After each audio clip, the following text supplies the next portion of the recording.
चाहे मेरे पेरेंट्स हो, मेरे माता पिता हों, वो भी मेरी सिक्योरिटी को हर जगह इंश्योर करते हैं। लेकिन वो मुझे ऐसा नहीं कि उस चीज़ से ही हटा देते हैं कि नहीं वहाँ ऐसा है तो हम भेजेंगे ही नहीं, ऐसा कभी हुआ नहीं है। आई एम नॉट सेइंग कि जस्ट लिव हर लाइक छोड़ दो उसे, बट उसकी security I understand these thing because मेरे भी पेरेंट्स हैं, मैं भी लड़की हूँ, तो मैंने ये चीज़ें देखी हैं। सो एक अपॉर्चुनिटी तो हर लड़की डिजर्व करती है मेरे हिसाब से। There is a only need to promote your child. I am talking about boy and girl, specially girl community की, कि उनको बस प्रमोट करिए, सपोर्ट करिए, क्योंकि जो प्रेशर होता है ना वो काम बहुत अच्छे से बिगाड़ता है। सो जब आप उनको सपोर्ट करेंगे, प्रमोट करेंगे, तो वो अंदर से जो पुश इंसान को होता है ना, तो वो बहुत अच्छे से चीज़ों को अचीव करता है। So the only request to the parents of girl community and Muslim community personally, कि आप बच्चों को पुश करिए, उनको अपॉर्चुनिटी दीजिए एटलीस्ट। एक चीज़ होता है कि नहीं कर पाए, एक चीज़ होता है कि मिला ही नहीं।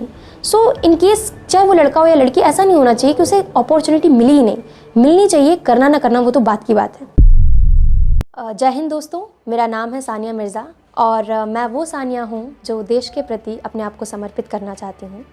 एंड मैं मिर्ज़ापुर से हूँ, उत्तर प्रदेश से हूँ, और आज मैं अपनी सक्सेस स्टोरी आप सबके साथ शेयर करना चाहती हूँ। सो मैं वो लड़की हूँ जो कि एक गाँव से बिलोंग करती है, जिसके इंग्लिश में हाथ थोड़े टाइट थे, और मैं वो लड़की हूँ जो यूपी बोर्ड से बिलोंग करती है। मैं वो लड़की हूँ जिसको इन सब चीज़ों का ज़्यादा नॉलेज नहीं है और सिंपल स्कूल गांव में पढ़ा हुआ है मैंने। तो मैं अपनी स्ट्रगल्स, अपने एक्सपीरियंस, अपने अनुभव को यहाँ पे शेयर करना चाहती हूँ। स्टार्ट करती हूँ मैंने कैसे ये सपना देखा। So very first time Avani Chaturvedi को जब मैंने देखा था, मैं उनसे मोटिवेट हो रही हूँ कि flight lieutenant Avani Chaturvedi, she is the first fighter pilot to fly the MiG-21 and along with her two mates भावना कंठ and मोहना सिंह। बहुत इंस्पिरेशन लगता है जब ऐसी चीज़ों को देखते हैं। तो वहाँ से ये चीज़ें आती है कि एक दिन हमें भी कुछ ऐसा करना है, क्योंकि जब हम कोई चीज़ करते हैं तो वो हम अकेले नहीं करते, हम एक पूरी कम्युनिटी को लेकर चलते हैं। आज मैं जिस सोसाइटी से बिलोंग करती हूँ, वहाँ पे लोगों की मेंटालिटी काफ़ी डिफरेंट है। लोग लड़कियों को पढ़ाना नहीं चाहते। Instead of investing money in their studies, उनके पढ़ाई में खर्च करने से बेहतर वो समझते हैं कि उनकी शादी, उनके दहेज में वो ज़्यादा से ज़्यादा, उनके डाउरी में वो ज़्यादा पैसे लगाएं और एक अच्छा इंसान ढूंढें जो ज़्यादा कमाता हो और उसकी लाइफ सेट कर दे। बट मेरे हिसाब से ये चीज़ ठीक नहीं है। इंस्टीड ऑफ दैट, अगर हम उस बच्चे के, उस लड़की के स्टडी में पैसे लगाते हैं तो वो ज़्यादा अच्छा रिजल्ट देता है। वो लड़की सेल्फ डिपेंडेंट होती है, वो दूसरों को मोटिवेट करती है, वो एक अच्छे सोसाइटी को फॉर्म करती है, एक अच्छे समाज का निर्माण करती है। तो वही चीज़ थी मेरे साथ भी। मैं भी एक बहुत कंजर्वेटिव सोसाइटी से हूँ, but thankful to my dad, mom and my brothers, specially my brothers. उन्होंने हर पॉइंट पे मेरे को सपोर्ट किया, चाहे वो छोटी से छोटी चीज़ रही हो, बड़ी से बड़ी चीज़ रही हो, स्टडीज़ से रिलेटेड हो, लाइफ से रिलेटेड हो, इमोशनल हो, कुछ भी हो। मेरी फैमिली हमेशा मेरे साथ रही है। एंड ऐसा नहीं है कि वो सोसाइटी के काफ़ी अगेंस्ट भी गए हैं कितनी बार मेरे लिए, ताकि मैं एक अच्छी लाइफ में कुछ अच्छा स्टैंड कर सकूँ, कुछ अच्छा बन सकूँ, लोगों को मोटिवेट कर सकूँ।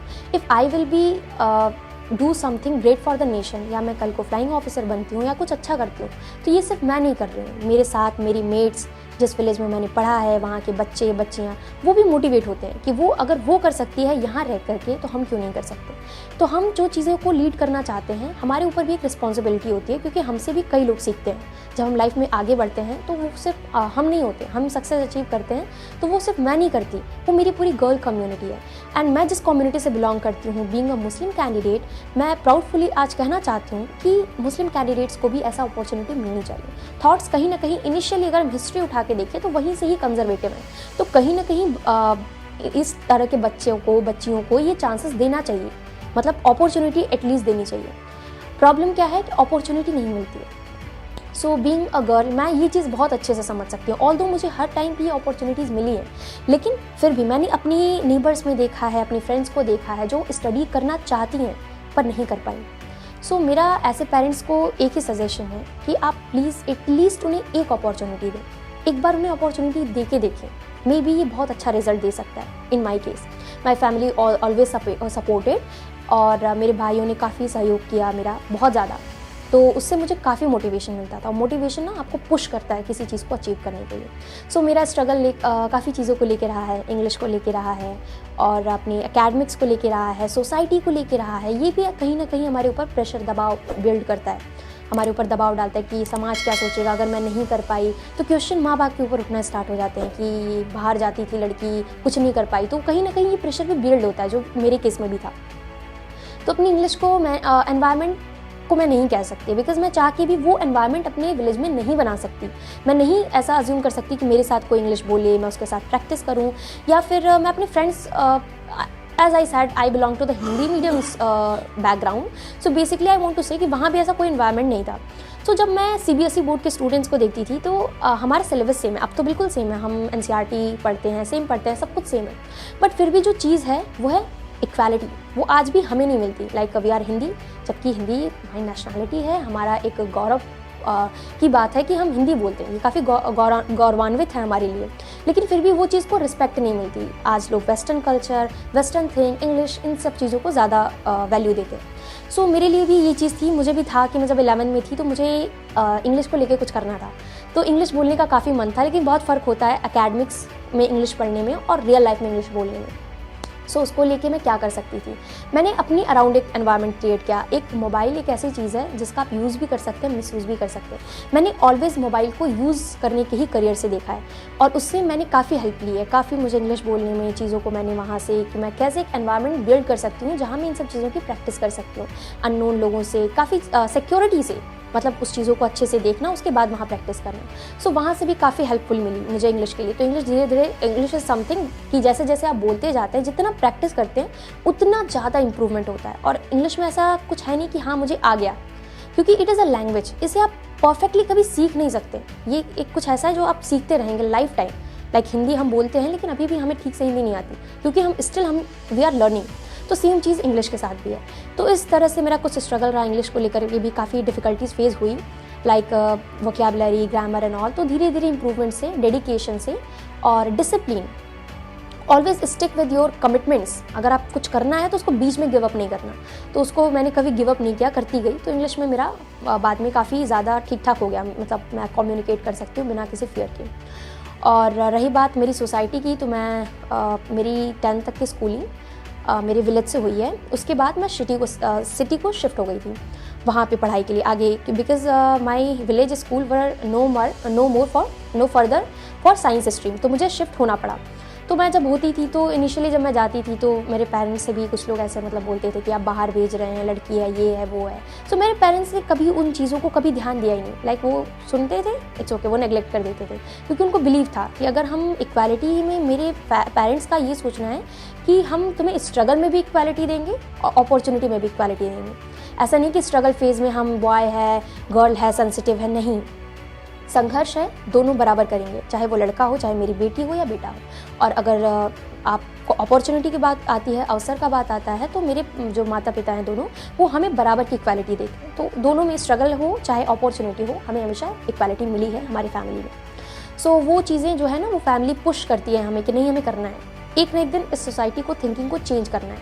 एटलीस्ट अगर मैं कुछ कर जाऊँगी तो मेरे साथ लाखों, बहुत सारी लड़कियां जो मुझे अभी देख रही हैं, मुझे मेरे नाम से काफ़ी लोग जानती हैं, और मेरे, जैसा मैंने कहा, मेट्स, मेरी विलेजर्स, नेबर्स जो मुझे देखती हैं, उनको एक बहुत बड़ी लर्निंग मिलेगी कि yes she can do, she was my classmate, like वो मेरी फेलोमेट थी, वो कर रही है तो हम भी कर सकते हैं। तो एक ये रिस्पॉन्सिबिलिटी धीरे धीरे डेवलप होने लगती है, और कॉन्फिडेंस लेवल भी बूस्ट होता है। लाइक जैसे मैं कहती हूँ फ्लाइट लेफ्टिनेंट अवनी चतुर्वेदी, तो मैं मैम की तो फ़ैन हूँ, तो मेरे दिमाग में उनको लेकर के आज मैं उस पोस्ट पे जाना चाहती हूँ। सो मे बी मुझे लेकर के भी कुछ लड़कियाँ ऐसे ड्रीम देख सकती हैं। The thing that I want to come over here is कि कैसा रहा मेरा, जब मैं कॉन्फ्रेंस के लिए थी तो काफ़ी ज़्यादा ये चीज़ें ना माइंड में बहुत चलती हैं कि हुआ नहीं हुआ, लोग क्या कहेंगे, पेरेंट्स क्या कहेंगे, सोसाइटी क्या कहेगी। हम हमेशा ये बड़ी बड़ी बातें करते हैं कि सोसाइटी को नेग्लेक्ट कर दे, पर प्रैक्टिकली पॉसिबल नहीं है। आप जिस समाज में रहते हो, जिस सोसाइटी में रहते हो, ऐसा नहीं हो सकता कि आप उसे नेग्लेक्ट कर दो। वो चीज़ें हमेशा आपके माइंड में आती है। तो मैं कॉन्फ्रेंस में थी तो ये चीज़ें मेरे माइंड में भी आ रही थी कि सोसाइटी क्या कहेगी, लोग क्या कहेंगे, मेरे पेरेंट्स को क्या फेस करना पड़ेगा। तो ये चीज़ें मेरे साथ भी थी और बहुत कॉमन है, ऐसा नहीं हो सकता कि किसी के साथ नहीं होता हो। तो हार्ट बीट बहुत बढ़ गई थी, इतनी शांति थी कॉन्फ्रेंस हॉल में, बाय वन जैसे जैसे मैं I was closer to my conference, बहुत डर लग रहा था। एंड जब मैं कॉन्फ्रेंस दे के आई रिजल्ट के लिए, जैसे ही नाम अनाउंस किया गया, my chest number was 5 and I was second girl, chest number 3 कोमल सैनी। उसके बाद मेरा चेस्ट नंबर अनाउंस किया गया, मैं तो पहले 1 सेकंड के लिए मैं खड़ी नहीं हो रही, मैं पहले इंश्योर कर रही हूँ 5 बोला। जब लोग मुझे देख रहे थे तो मुझे कंफर्म हो गया नहीं 5 ही बोला है, तो मैं स्टैंड हुई। तो फिर वो जो खुशी होती है कि हाँ, आप पेरेंट्स को बताने की एक अलग ही खुशी होती है कि बस अब जल्दी से हमें छोड़ दो, हमें अपने पेरेंट्स को बताना है, सोसाइटी को बतानी है। सो बट स्ट्रगल यहीं पे ख़त्म नहीं होता, स्ट्रगल तो हमें करते जाना होता है। सो ये चीज़ें हैं that I learn from these things, और काफ़ी कुछ सीखा भी मैंने। तो ऐसा ही कुछ अनोखा सा मेरा एक्सपीरियंस रहा। सो इसी तरह की जर्नी मेरी रही है। और एनडीए के बारे में जैसा कि सबको पता था, सुप्रीम कोर्ट ने सितंबर में अलाउड किया था 148 कोर्स के लिए। I was not able to made it, तो मैं नहीं बना पाई इसको फर्स्ट अटैम्प्ट में 148 कोर्स के लिए। पर 149th कोर्स के लिए मेरे पास टाइम था, मैं सीरियस थी एंड मैं लिटरली ये अपॉर्चुनिटी ग्रैब करना चाहती थी। सो जब आप किसी चीज़ को चाहते हैं और डेडिकेशन होता है तो फिर no one can stop you. वो एक बहुत फेमस सा कोट है ना शाहरुख खान के कोई मूवी का, जब आप किसी चीज़ को बहुत शिद्दत से चाहते हो तो पूरी कायनात आपको उसे मिलाने में लग जाती है। तो ये बहुत ट्रू है कि अगर आप किसी चीज़ को लिटरली चाहते हो तो वो हो जाता है, और जब चाहत पक्की हो तो फिर उसे कोई नहीं रोक सकता। सो मेरे केस में भी ऐसा ही कुछ था। एंड तो इस तरह से मुझे एनडीए के बारे में पता चला एंड फाइटर पायलट बनना चाहती थी and I hope I will be able to make it. And CPSS, हाँ, फाइटर पायलट के लिए सबसे मोस्ट इम्पॉर्टेंट चीज़ है CPSS। इम्पॉर्टेंट इसलिए है क्योंकि ये once in life time opportunity है। एक बार होता है लाइफ में, एक बार कंडक्ट होता है और आपको एक मौका दिया जाता है, either you will be able to make it और नॉट।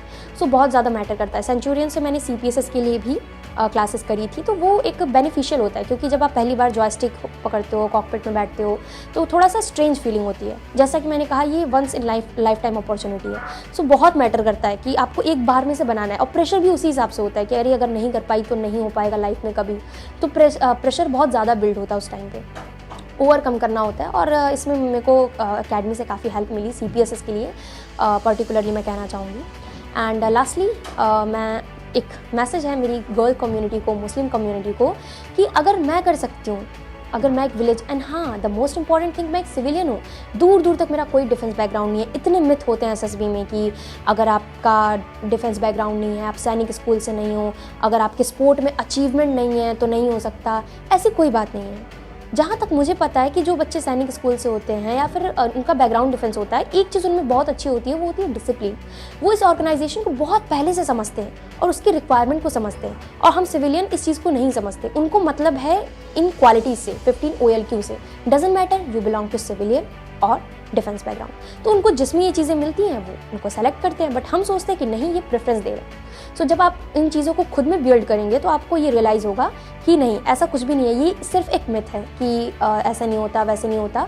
सब कुछ होता है, आपके अंदर क्वालिटी होनी चाहिए। Because one thing that I personally realize in my SSB interview, कि they are not sitting there to reject you, literally they are sitting there to select you. वो खुद चाहते हैं कि ऐसा कौन सा काम आप करो, ऐसी कौन सी चीज़ आप दिखाओ कि वो आपको सेलेक्ट करें। वो वहाँ इसलिए नहीं कि आप आओ और आपको रिजेक्ट कर दें, नहीं, वो भी चाहते हैं, पर आपको वो क्वालिटी शोकेस करनी पड़ेगी ना। आपके अंदर कितना टैलेंट है, होने से क्या होता है, आपको उसे दिखाना पड़ेगा, उनको शोकेस करना पड़ेगा कि मेरे अंदर ये चीज़ें हैं, वो चीज़ें हैं। जब वो आपकी पर्सनैलिटी को समझ जाएंगे तो मैं नहीं मान सकती कि वो आपको रिजेक्ट कर देंगे। ऐसा नहीं होता है SSB में। सो आई एम फुल सिविलियन। तो मुझे ऐसा लगता है कि मे बी मैं आप में से कितनों के लिए इंस्पिरेशन हो सकती हूँ कि हाँ, वो कर सकती है, वो एक सिविलियन है, तो फिर हम क्यों नहीं कर सकते। बस ज़रूरत है क्वालिटीज़ को डेवलप करने की। रही बात, मैं एक मैसेज जो देना चाहती थी गर्ल कम्युनिटी को और मुस्लिम कम्युनिटी को, there's a only need to promote your child. I'm talking about boy and girl, especially girl community की, कि उनको बस प्रमोट करिए, सपोर्ट करिए, क्योंकि जो प्रेशर होता है ना, वो काम बहुत अच्छे से बिगाड़ता है। तो जब आप उनको सपोर्ट करेंगे, प्रमोट करेंगे, तो वो अंदर से जो पुश इंसान को होता है ना, तो वो बहुत अच्छे से चीज़ों को अचीव करता है। तो the only request to the parents of girl community and Muslim community personally, कि आप बच्चों को पुश करिए, उनको अपॉर्चुनिटी दीजिए एटलीस्ट। एक चीज़ होता है कि नहीं कर पाए, एक चीज़ होता है कि मिला ही नहीं। सो इन केस चाहे वो लड़का हो या लड़की, ऐसा नहीं होना चाहिए कि उसे अपॉर्चुनिटी मिली ही नहीं, मिलनी चाहिए। करना ना करना वो तो बात की बात है। सो यही एक मेरा मैसेज रहेगा कि हमेशा अपनी बेटी पे बिलीव करिए। और आई एम नॉट सेइंग कि जस्ट लिव हर लाइक, छोड़ दो उसे, बट उसकी security, I understand these thing because मेरे भी पेरेंट्स हैं, मैं भी लड़की हूँ, तो मैंने ये चीज़ें देखी हैं। चाहे मेरे पेरेंट्स हो, मेरे माता पिता हों, वो भी मेरी सिक्योरिटी को हर जगह इंश्योर करते हैं। लेकिन वो मुझे ऐसा नहीं कि उस चीज़ से ही हटा देते हैं कि नहीं वहाँ ऐसा है तो हम भेजेंगे ही नहीं, ऐसा कभी हुआ नहीं है। सो एक अपॉर्चुनिटी तो हर लड़की डिजर्व करती है मेरे हिसाब से। सो यही एक मैसेज रहेगा and this is what that I wanted to share. जय हिंद, थैंक यू वेरी मच।